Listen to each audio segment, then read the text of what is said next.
My name is Blythe Adams, and at 68 years old, I never imagined spending my golden years battling my own children. For 45 years, Harold and I built a life, a business, and a family together, only for our sons to betray everything we taught them after he passed. What they never knew was that Harold suspected their betrayal was coming. When they blocked me from his will reading with smug smiles, they had no idea what was in the folder I silently handed to their lawyer. Before I share what happened next, let me know where you're watching from in the comments. And if you value family loyalty like I do, hit that subscribe button because, trust me, you'll want to hear how this ends. The year was 1975 when Harold literally bumped into me at the university hospital cafeteria. I was a 20-year-old nursing student, exhausted after a 12-hour clinical rotation. He was there visiting a colleague who had injured himself on a construction site. His coffee spilled across my white uniform, and instead of being angry, I laughed at the look of absolute horror on his face.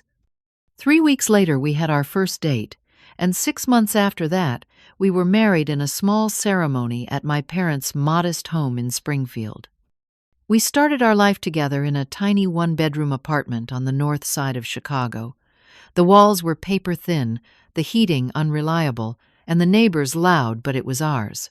Harold had a vision that few others could see. While working for a local construction company, he spent evenings at our kitchen table drawing up plans for his own business. I believed in him completely taking extra night shifts at the hospital to support us, while he saved every penny to launch Adams Construction. Harold secured his first small contract when I was already 7 months pregnant with our firstborn. I remember the night he came home with the signed paperwork, his eyes shining with pride and determination. "This is just the beginning, Blythe," he promised. "Everything we build will be for our family." 2 months later, in 1978, I gave birth to Andrew, while Harold was finishing that first project. He rushed to the hospital with drywall dust still in his hair. The sacrifice of my nursing career came naturally.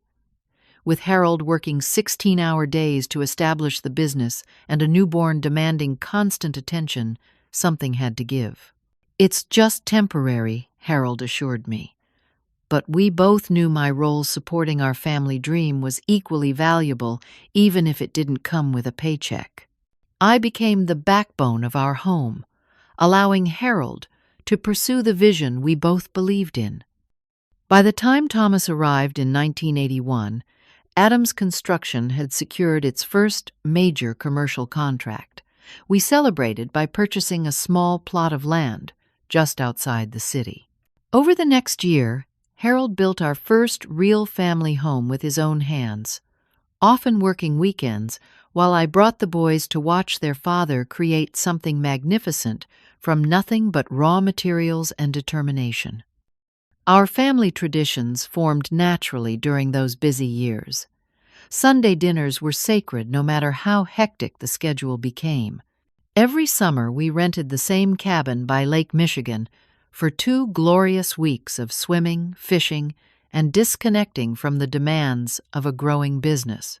Harold would sit on the dock with the boys, telling them stories about his own father and the values that shaped him. "Family first always," he would say to Andrew and Thomas. "Everything else is just details." I can still picture their small faces looking up at him with absolute adoration, absorbing every word as gospel. As the business thrived through the 80s and 90s, I never forgot one particular night when Harold came home after securing their first $1 million contract. Instead of celebrating with his business associates, he rushed home, scooped me up in his arms, and whispered, "Everything we build is equally yours, Blythe. Never forget that." Our sons grew up with privileges Harold and I never had. Private schools, summer camps, college without student loans. We wanted them to have advantages, but we also tried to instill gratitude and humility. Harold started bringing them to construction sites during summer breaks when Andrew turned 13 and Thomas was 10. They need to understand the business from the ground up, Harold explained. No entitlement in this family. I took immense pride in raising what seemed like two kind, hard-working sons. Andrew followed closely in Harold's footsteps, studying business and showing a natural talent for numbers and negotiations.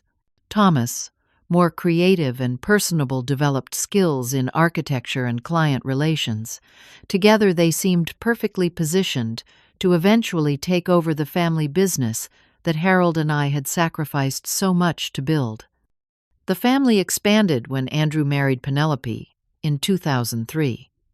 She was brilliant, ambitious, with a law degree from Northwestern, and a sharp mind that sometimes felt calculating rather than thoughtful. Thomas followed 3 years later, marrying Jasmine, a former model whose striking beauty was matched only by her expensive taste and social aspirations. Looking back, I should have recognized the early warning signs during holiday gatherings. The way Penelope would steer conversations toward business strategy, subtly positioning Andrew as the natural successor. How Jasmine would comment on the outdated decor of the home Harold and I had lovingly maintained for decades. The slightly condescending tone when they addressed me as if being a supportive wife and mother somehow made me simple or uninformed. But I dismissed these observations, telling myself that family dynamics always shift as children grow and establish their own households.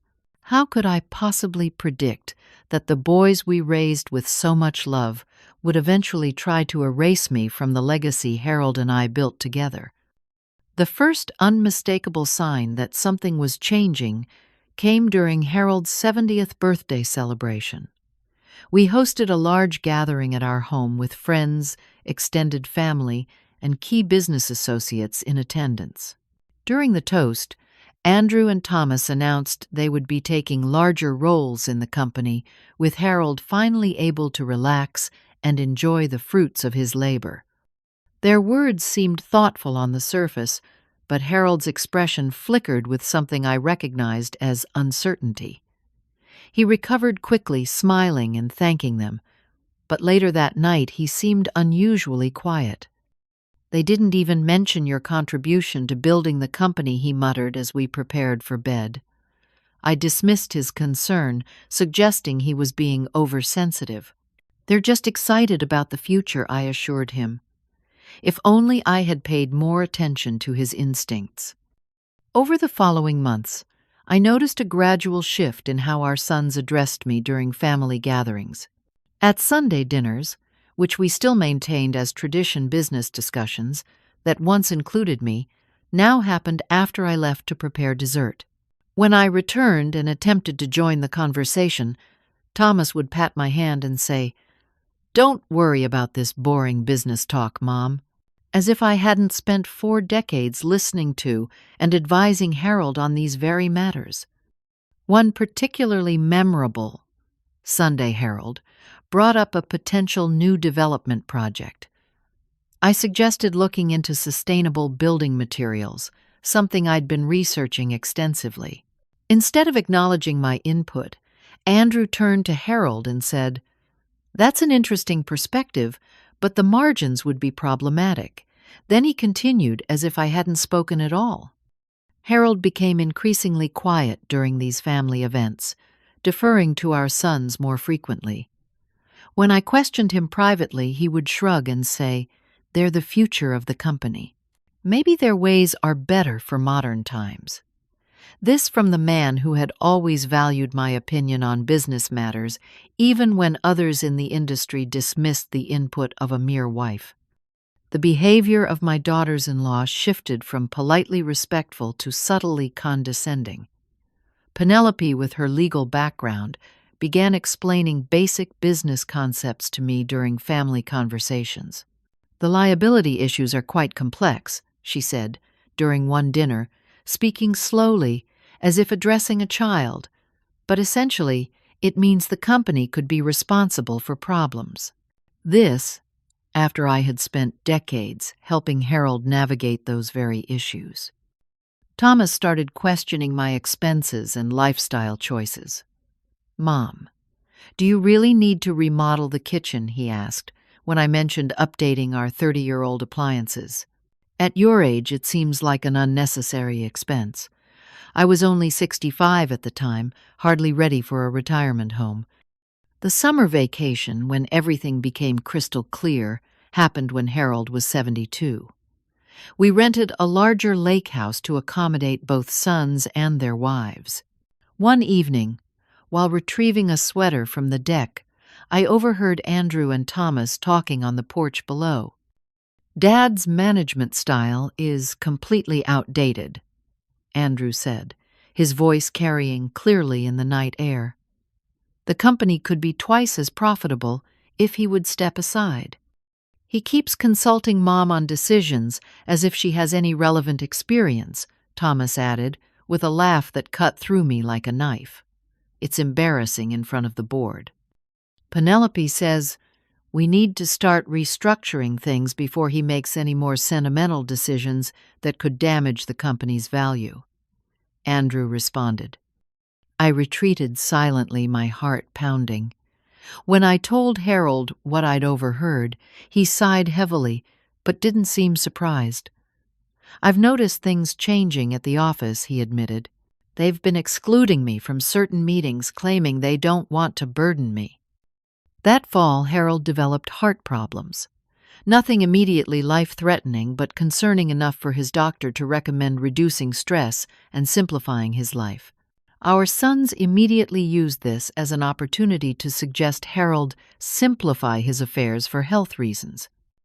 I started finding financial documents moved from our home office. When questioned, Thomas would say, "We're just organizing things to make it easier for Dad."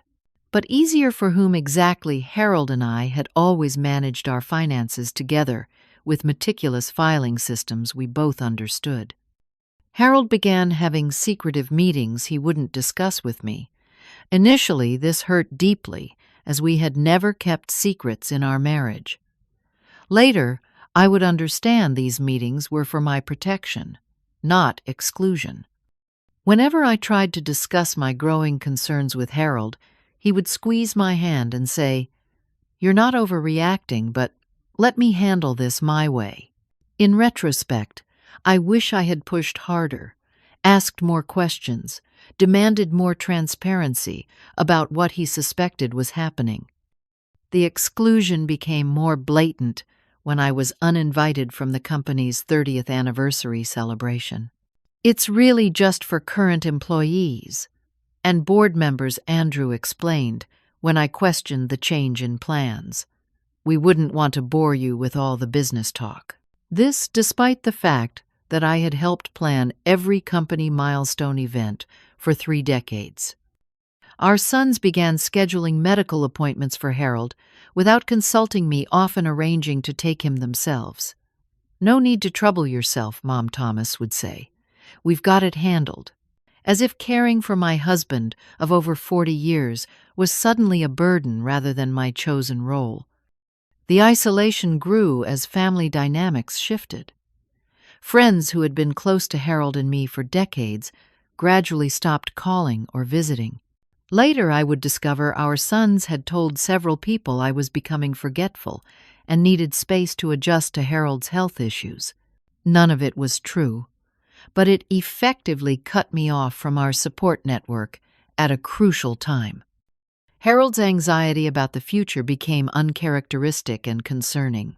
This man, who had always faced challenges with confidence and optimism, now seemed preoccupied and worried.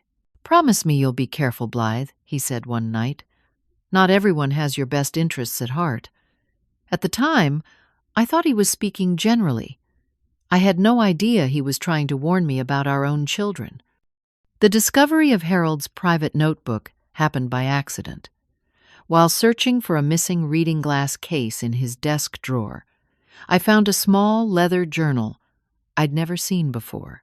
My first instinct was to close it immediately, respecting his privacy. But a single phrase caught my eye: "Protect Blythe at all costs." That night, Harold asked me to meet him for lunch downtown the following day. "Don't mention it to the boys," he said quietly. "Just say you're meeting an old friend." The secrecy was so unlike him that I agreed without question, worry gnawing at my stomach. The following day, instead of a restaurant, Harold led me to an office building I didn't recognize.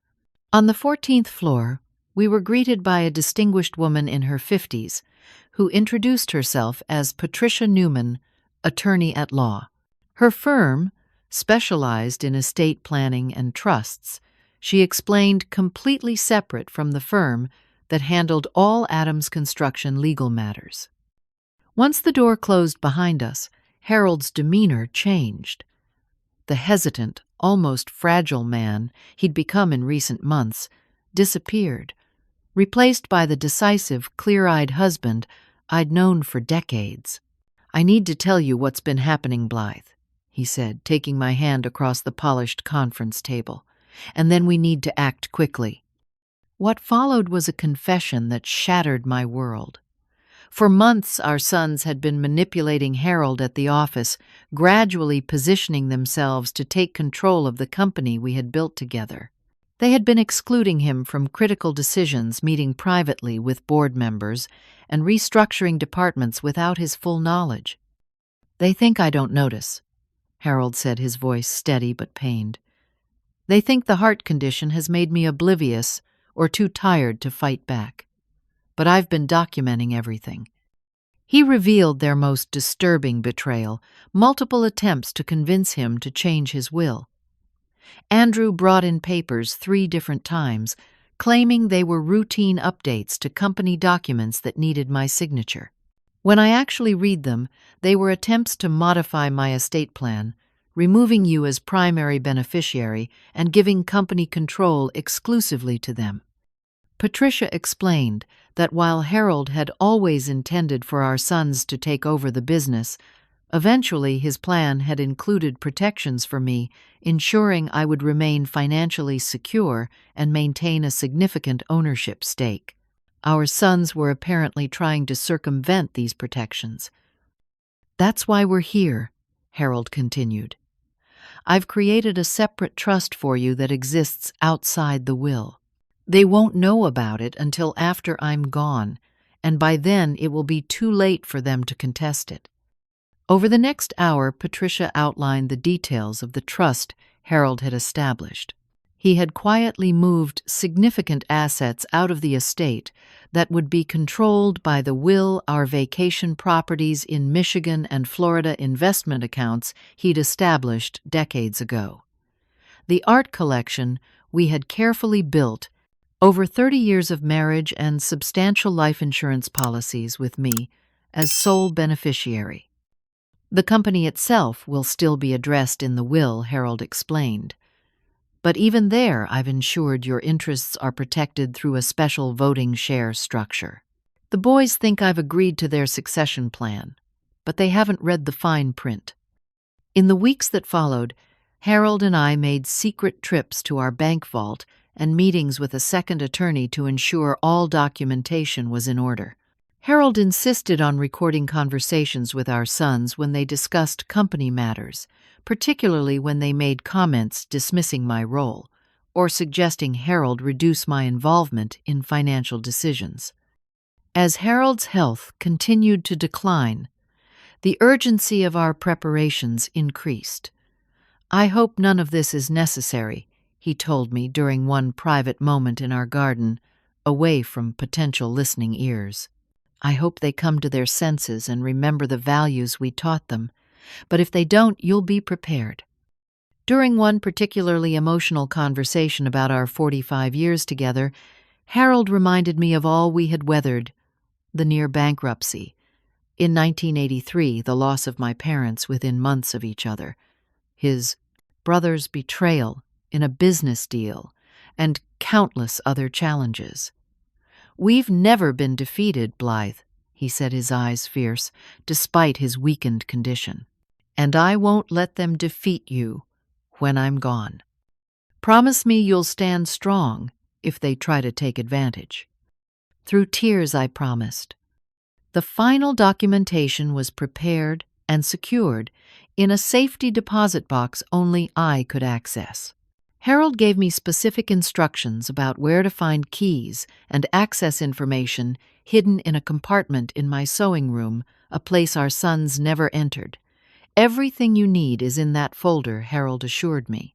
"If they try to exclude you, that folder will be your shield and your sword." Our last private dinner together happened just 3 weeks before he died.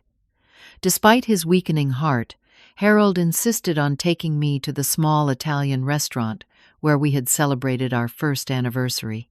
Over candlelight, he held my hand and reassured me that everything was protected.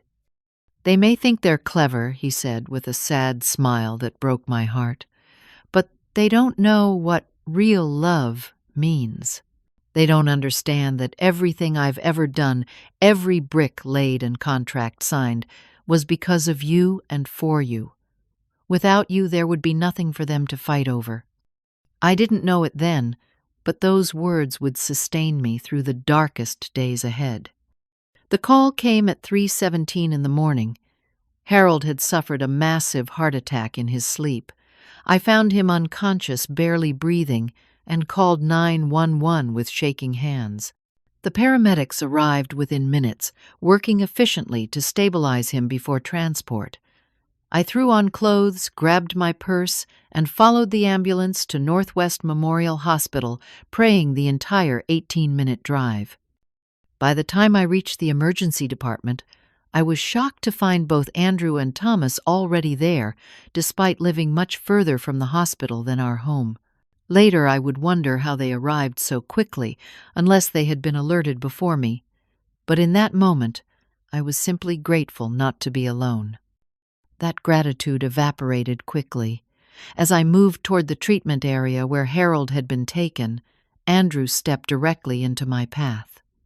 "The doctors are working on Dad now," he said firmly. "We've spoken to them already. Why don't you sit down and try to calm yourself?" "I need to see my husband," I insisted, trying to step around him. Thomas appeared beside his brother. "Mom, Andrew and I are Dad's medical powers of attorney now. Remember, he updated those forms last month to make things simpler. We'll handle all the decisions." The shock of this statement momentarily paralyzed me. Harold had never mentioned changing his medical directives. We had always been each other's healthcare proxies since those documents were first prepared decades ago. Before I could gather my thoughts to protest, a doctor emerged seeking the family. Andrew immediately stepped forward, introducing himself and Thomas as the decision-makers. I stood helplessly as they followed the doctor through doors that swung shut in my face. That first incident set the pattern for the terrible days that followed. I found myself physically blocked from Harold's room during critical moments, limited to brief, supervised visits, where either Andrew or Thomas remained present at all times. When I demanded to see the supposed new medical directives, I was shown documents with Harold's signature that I couldn't prove weren't authentic, though in my heart I knew something was wrong.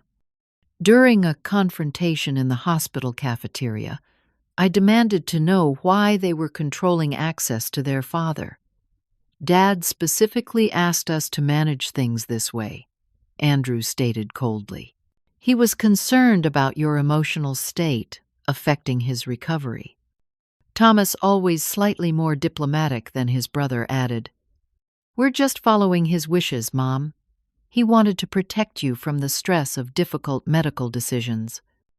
In reality, they were protecting themselves, ensuring I couldn't have private conversations with Harold that might reveal their manipulations. Jasmine appointed herself my constant companion under the guise of support, rarely leaving my side during hospital visits. Her presence effectively prevented any potential private moments with Harold. I noticed the uncomfortable reactions of certain hospital staff to the family dynamic. One nurse in particular, Gloria, would give me sympathetic glances when my son spoke over me during updates. Once she whispered, "This isn't right," while checking Harold's vitals, but when I tried to speak with her later, she had been reassigned to another unit. On the fourth day, I created a small distraction by accidentally spilling my coffee near the nurse's station. While Jasmine helped clean up the mess, I slipped into Harold's room alone. He was awake but weak. His once robust frame diminished against the white hospital sheets. His eyes widened, seeing me alone, and he immediately reached for my hand. "Sewing room," he whispered, his voice barely audible over the beeping machines. "Remember, everything you need." Before I could respond, the door burst open, and Andrew strode in, face flushed with anger. "What are you doing in here alone?" he demanded. "We agreed all visits would be supervised." "He's my husband of 45 years, I replied, my voice steady despite my racing heart. "I don't need supervision to sit with him." Harold weakly squeezed my hand before Andrew physically inserted himself between us. "Dad needs rest, not emotional scenes. I think you should go home now." Despite my protests, I was effectively escorted from the hospital by Thomas, who insisted I needed to rest and promised to call immediately if Harold's condition changed. "We'll take care of everything," he assured me, with what I now recognize was feigned concern. "Dad would want you to take care of yourself." The devastating midnight call came 3 days later. Harold had passed peacefully. Thomas informed me, his voice oddly controlled. When I asked frantically why they hadn't called me to be there, Andrew took the phone. "It happened very suddenly," he claimed. "There wasn't time." Only later, when I spoke privately with a compassionate orderly, did I learn the devastating truth: my sons had been with Harold for over 2 hours before he died. They simply hadn't called me in time to say goodbye. The grief that engulfed me was compounded by the betrayal of being denied those final moments with the man who had been my partner for nearly half a century. I physically collapsed when I returned home from the hospital, my body unable to support the weight of simultaneous heartbreak and betrayal. That first night alone in our home was indescribable. Every corner held memories of our life together. The kitchen where Harold would surprise me with breakfast on Sunday mornings. The living room where we danced to old records after the boys were in bed. The garden he had tended so carefully, knowing how much I loved fresh flowers on the dining table. The most painful moment came when a hospital administrator delivered Harold's personal effects in a plain manila envelope. Inside was his wedding ring, the same simple gold band I had placed on his finger 45 years earlier. Instead of being given to me directly at the hospital, it had been processed like any other item and sent home in an envelope as if it held no significance at all. I sat in Harold's favorite chair until dawn, turning that gold band between my fingers, alternating between tears and a growing anger I had never experienced before. By morning, that anger had crystallized into something harder and more potent. I remembered Harold's words about standing strong, and I made a silent vow to honor that promise. The battle for control over Harold's funeral began immediately. When the funeral director asked about arrangements, Andrew quickly stepped forward. "We'll handle everything," he stated, not even glancing in my direction. Our father had specific wishes. Those specific wishes apparently contradicted everything Harold and I had ever discussed about end-of-life matters. When I requested the traditional service at First Presbyterian, where we had been members for 30 years, Thomas informed me they had already booked the newer, more prestigious funeral home across town. Dad mentioned wanting something more modern, he claimed, though Harold had always valued tradition and community connections. When I insisted on having Harold's favorite hymns played, Penelope interjected that they had already arranged for a professional string quartet instead. "It will be more dignified," she explained, as if our church's music lacked proper decorum. Every detail became a point of contention, The flowers I wanted his beloved garden roses. They ordered elaborate formal arrangements. The guest list I wanted open invitation to community members. They created a curated list of attendees. Even the photographs displayed, I wanted casual family images. They selected formal business portraits. The morning of the funeral arrived with leaden skies that matched my mood. I dressed carefully in the blue suit Harold always admired, pinning his mother's brooch to my lapel as a private connection to our shared history.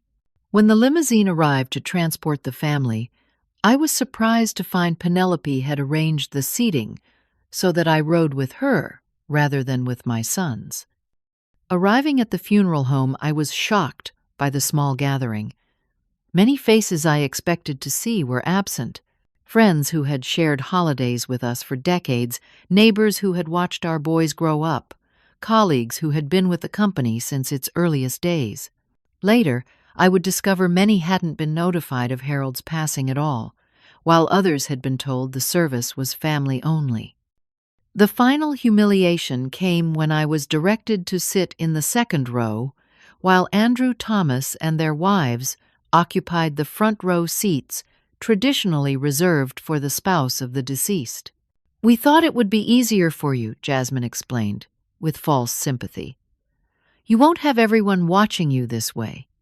Penelope and Jasmine positioned themselves as greeters, effectively controlling who spoke to me before and after the service.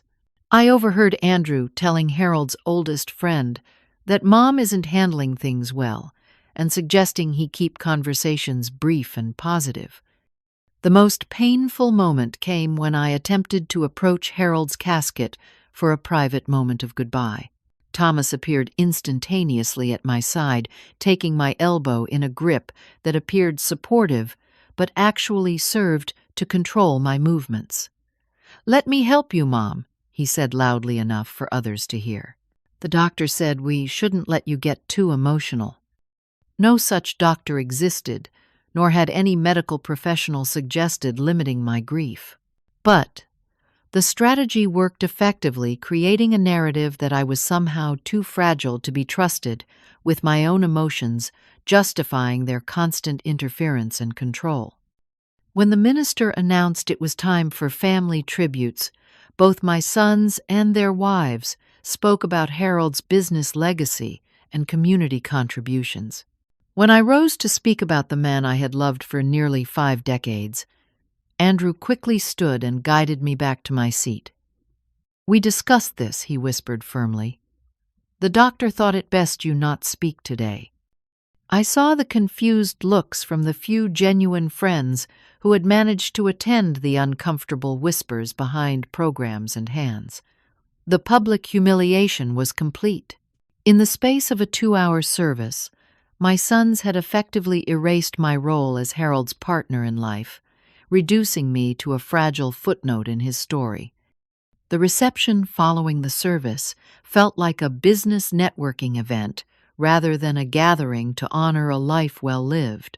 Andrew and Thomas controlled the narrative about the company's future, speaking confidently about continuing Dad's legacy, while making no mention of my ongoing role in what had always been a family enterprise built by both Harold and me. I found myself sitting alone at a small table, while family and business associates clustered in conversation groups that somehow never included me.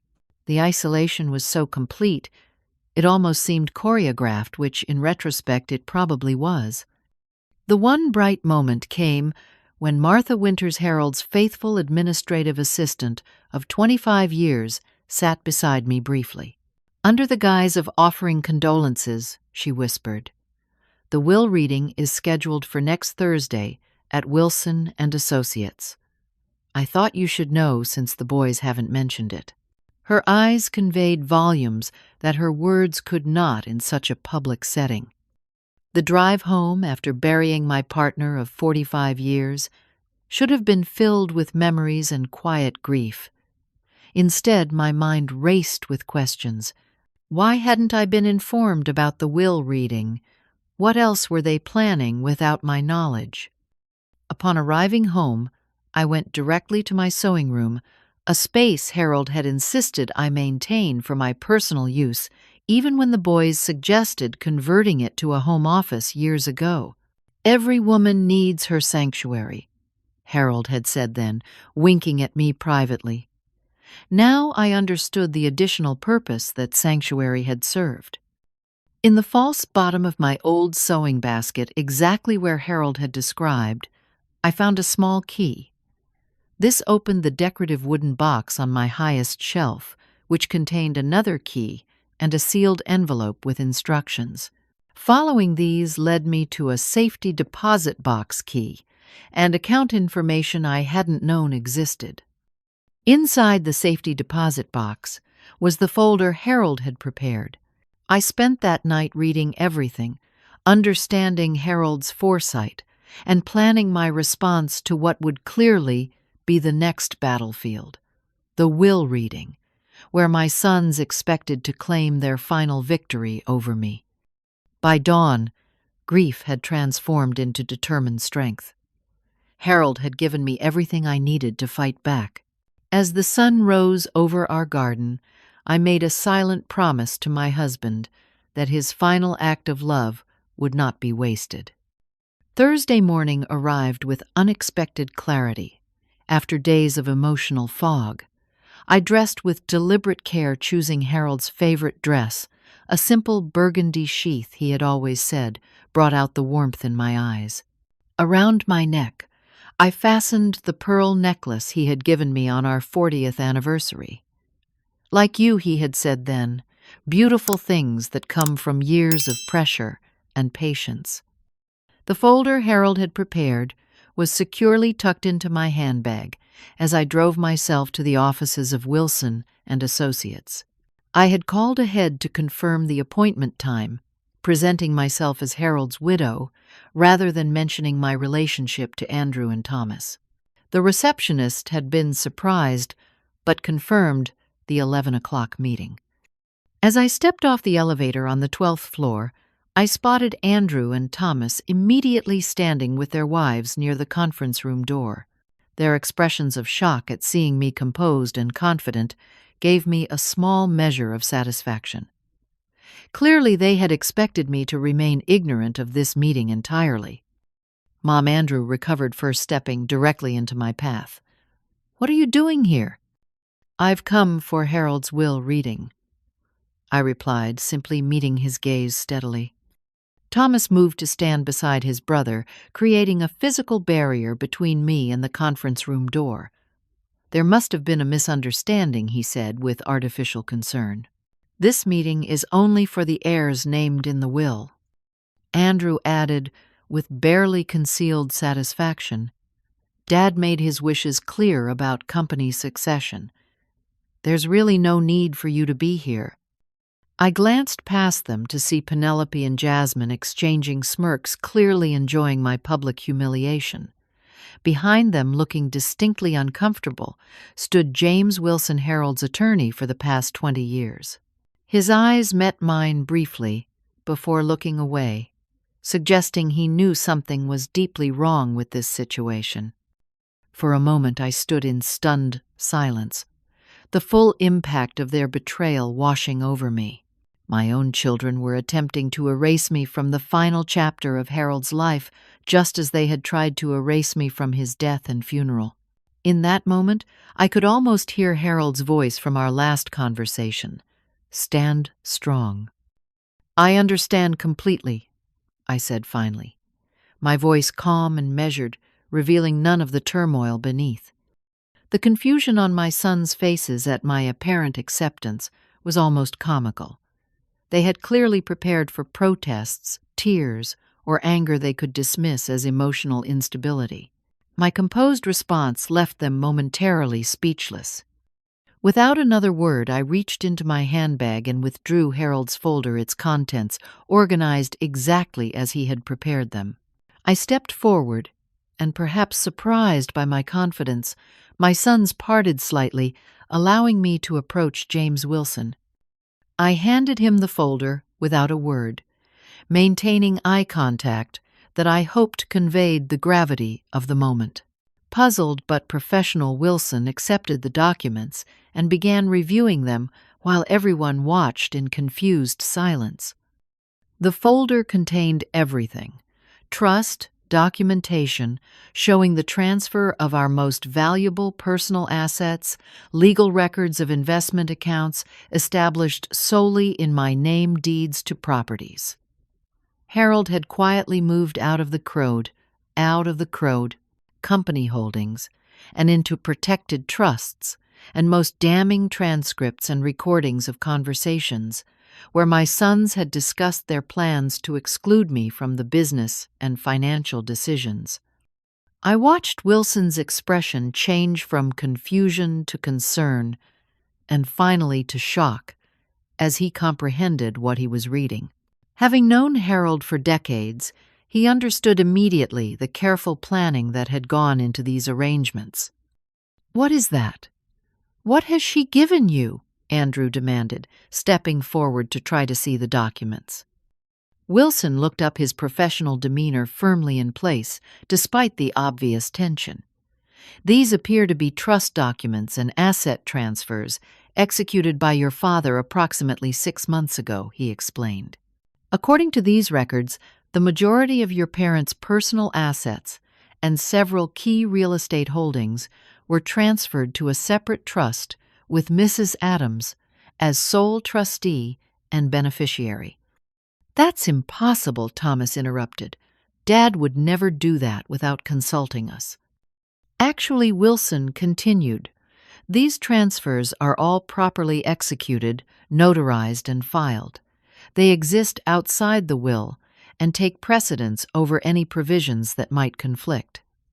He shuffled through more pages.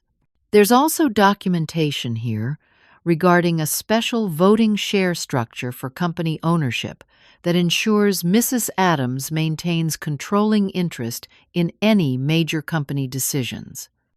The color drained from my sons' faces as understanding dawned. Their carefully orchestrated plan to take everything was unraveling before their eyes. "These can't be legal," Andrew protested, his voice rising. "Dad was already sick when these were supposedly signed. We'll contest everything." Wilson shook his head slowly. "I wouldn't advise that course of action," he said quietly, turning another page in the folder.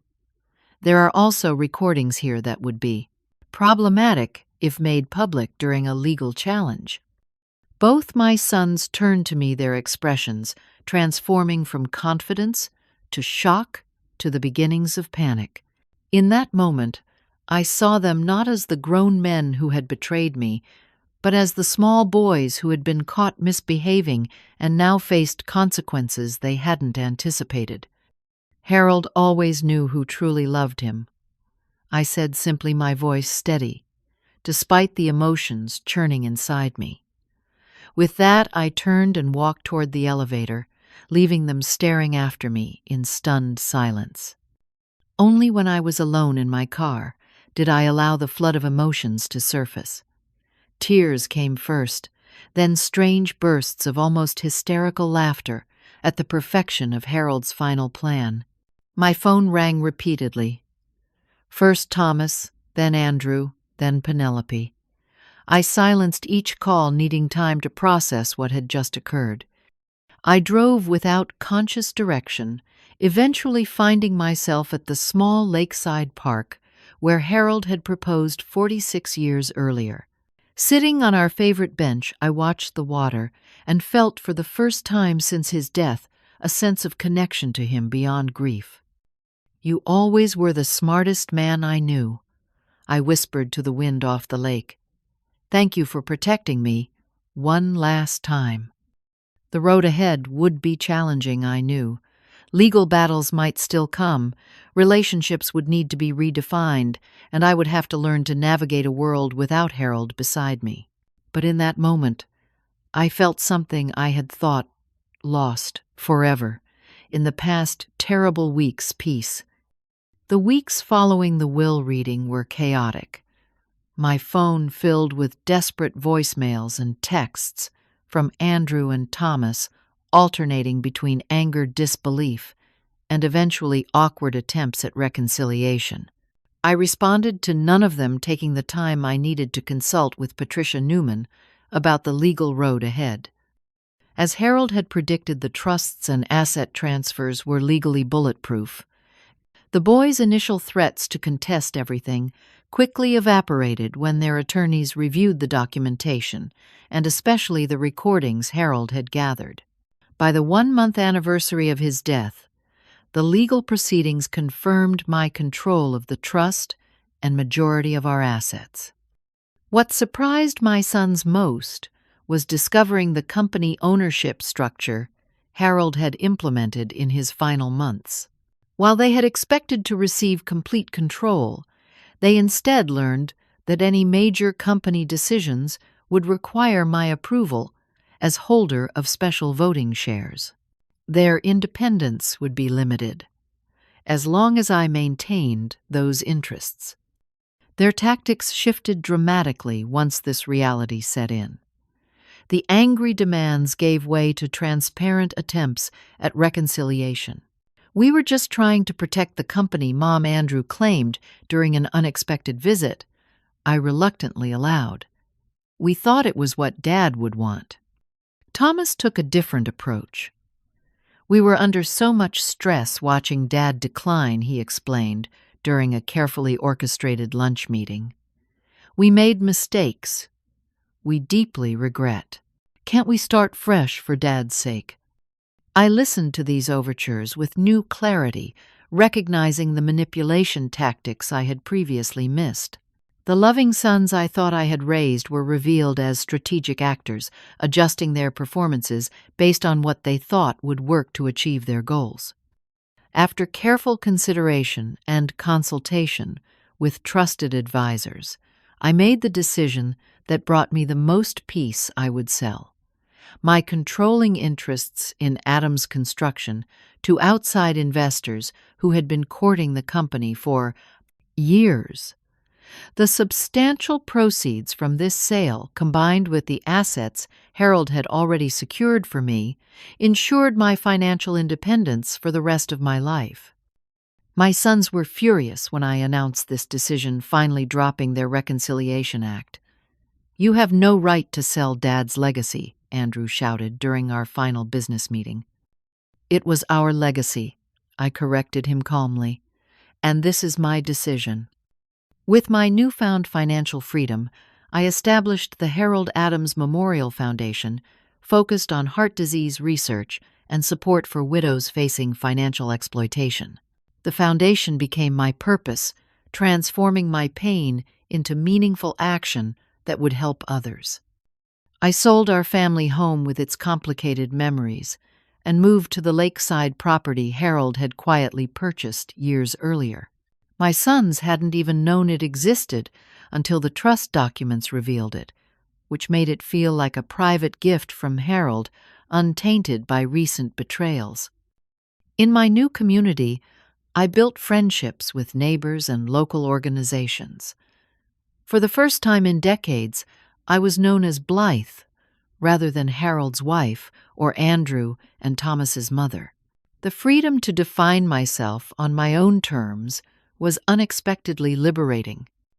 Through the Foundation's work, I met other women who had experienced similar family betrayals. Their stories reinforced that my experience, while painful, was not unique. Together we started a support group specifically for widows facing financial manipulation from family members, creating resources I wished had existed when I first lost Harold. My sons continued their attempts at contact, their approaches evolving as they realized I would not be manipulated back into their lives on their terms. The ulterior motives remained transparent. They needed access to my financial resources and business connections to achieve the success they had planned. The process of setting boundaries became crucial to my healing.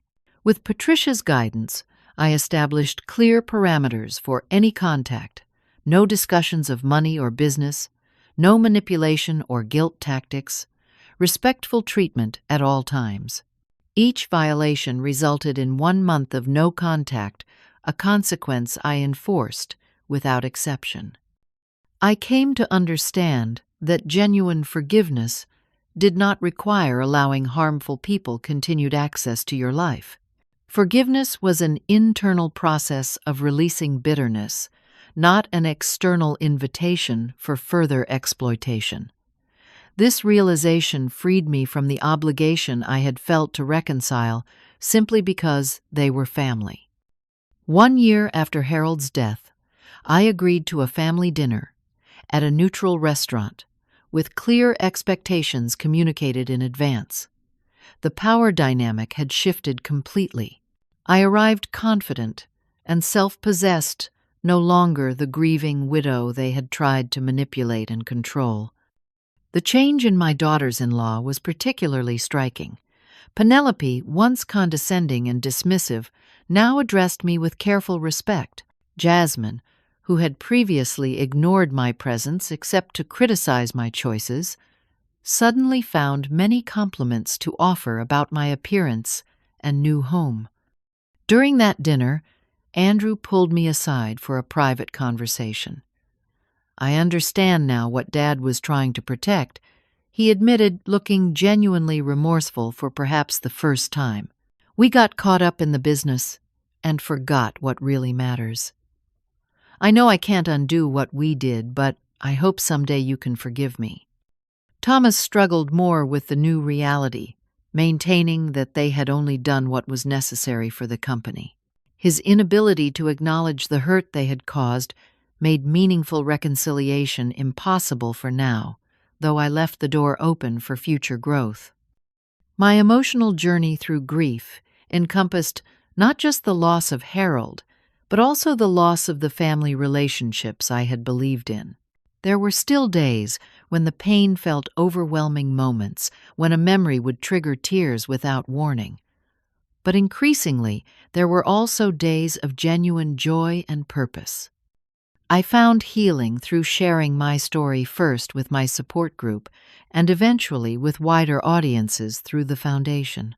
Each time I spoke about Harold's foresight and protection, I felt our connection strengthened rather than diminished by time. Harold's posthumous lessons about preparation and protection became the cornerstone of educational materials we developed for vulnerable seniors. His final act of love continued to ripple outward, helping others protect themselves from similar exploitation. The true love story of our marriage revealed itself to be even deeper than I had realized during our life together. Harold's careful planning showed a level of devotion that transcended death itself. He had anticipated my vulnerabilities and moved to protect me even when he knew he wouldn't be there to see the results. Over time, I developed a new perspective on family beyond blood relations. The women in my support group, the dedicated staff at the foundation, neighbors who checked in regularly and shared meals and holidays, these people became my chosen family, bound by mutual respect and genuine care rather than obligation or exploitation. Standing at the lake on the second anniversary of Harold's death, I felt a peace I hadn't thought possible in those dark early days. The strength Harold always saw in me had finally become visible to my own eyes. I had weathered the worst betrayal imaginable and emerged not just surviving, but thriving. For those of you watching who might be facing your own battles with family betrayal or elder exploitation, remember that your worth isn't diminished by others' attempts to devalue you. Real strength often emerges precisely when we're tested beyond what we think we can bear. Have you ever had to stand up to family members who tried to take advantage? To share your experiences in the comments below. If this story helped you feel less alone in your struggles, please give it a like and subscribe to hear more stories of resilience and healing. And if you know someone who might be vulnerable to family exploitation sharing, this video could give them the warning signs to protect themselves. Thank you for listening to my journey. And remember, sometimes The greatest act of love is making sure you'll be protected even when your loved one is gone.